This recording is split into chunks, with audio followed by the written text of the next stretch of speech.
미국의 기준금리를 결정하는 기관인 연방준비제도 페드가 최근 증시 빌런 취급을 받고 있습니다. 연준 의장이나 멤버들의 발언이 있을 때마다 증시가 급등락을 반복하는 탓인데요. 시장을 뒤흔드는 연준의 발언을 완벽하게 이해하기 위해서는 한 가지 키워드를 반드시 알아야 합니다. 바로 스텝, 우리말로 보폭입니다. 주식 투자자들이라면 이미 알고 있는 사실이 있습니다. 올해부터 연준이 기준금리를 본격적으로 인상할 것이란 사실이죠. 사실 연준은 이러한 행동을 미리미리 시장에 예고해 왔습니다. 그것도 일관되고 꾸준하게요. 그렇다면 조금 이상하다고 느끼실 겁니다. 보통 예상치 못한 이벤트가 발생할 때만 증시가 요동을 치기 때문이죠. 그 이유는 금리 인상 폭 때문입니다. 연준은 보통 25bp, 즉 0.25%포인트씩 금리를 조정하곤 합니다. 시장에 충격을 덜 주면서 물가 안정이라는 연준의 목표를 달성하기 위한 금리 인상폭이죠. 그런데 이 금리 인상폭이 갑자기 커졌습니다. 투자자들은 이런 연준의 행보를 발걸음에 빗대어 빅스텝이라고 부르는 중입니다.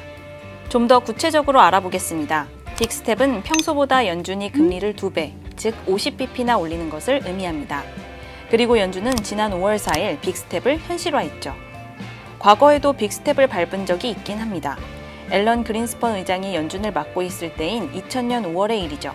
그러니까 무려 22년 만에 빅스텝을 밟는 일이 벌어진 셈입니다. 시장의 충격은 너무나 당연한 일입니다. 기준금리를 50bp나 올린 후 미국 주요 지수는 3거래일 연속 일제히 하락했습니다. S&P 500 지수의 경우 1년 만에 4천선이 붕괴되는 사태까지 벌어졌죠. 근데 최근에는 빅스텝 말고 한 가지 단어가 더 떠오르고 있습니다. 이름도 무시무시한 자이언트 스텝입니다. 이는 무려 75bp나 금리를 한 번에 올리는 것을 의미합니다. 평소보다 금리를 3배나 높이는 건데요. 빅스텝만으로 시장은 큰 충격을 받았는데 자이언트 스텝의 여파는 어느 정도일지 상상조차 하기 어렵습니다. 물론 시장 전문가들은 연준이 자이언트 스텝을 밟을 가능성은 현저히 낮다고 보고 있습니다.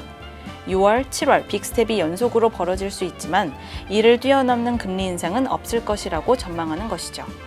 오히려 일각에서는 연준이 잠시 금리 인상을 멈출 것이란 기대 섞인 전망도 나오기도 하는데요. 일명 연준 풋입니다.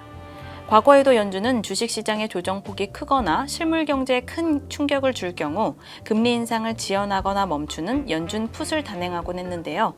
하락 장세가 이어지고 있는 탓에 이런 기대감도 나오는 것이죠. 하지만 연준 풋 가능성은 사실상 없다고 보는 게 맞습니다. 미국은 현재 최악의 인플레이션을 경험하고 있기 때문입니다. 지난 3월 소비자 물가지수가 8.5%나 상승하며 40년 만에 최고치를 기록했고요. 4월에도 8.3% 상승률을 보이면서 고물가 상황이 이어지고 있죠. 물가 안정이 최우선 목표인 연준에게는 두고 볼 수 없는 상황이 펼쳐지고 있는 것입니다. 연준 멤버들의 발언만 봐도 연준 풋 가능성은 애초에 희망사항에 불과했다는 사실을 알 수 있습니다.